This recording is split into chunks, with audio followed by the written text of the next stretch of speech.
আমি এখানে জনপ্রিয় হতে আসিনি। জনপ্রিয় হতে আমি আসিনি এখানে।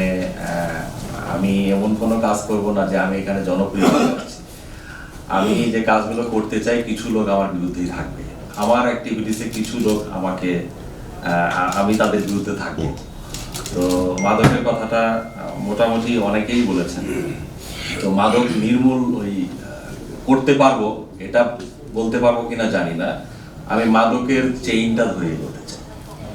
মাদকের যে স্পটগুলো হচ্ছে বা মাদক ব্যবসায়ী যারা এখানে আছেন, আমরা মূলত আসলে ছোটখাটো লোকদেরকেই বেশি দেখা গেল 10 পুরিয়া বা 50 পুরিয়া 100 পুরিয়া গাঁজা বা হিরোইন ছোটখাটো 5 গ্রাম 10 গ্রাম।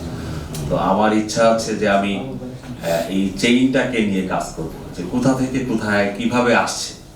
যদি সেটি টাঙ্গাইলের ভিতরে থাকে ভিতর, যদি বাইরে থেকে কোথাও আসে, সেই চেইনগুলো নিয়ে আসলে কাজ করতে চাই।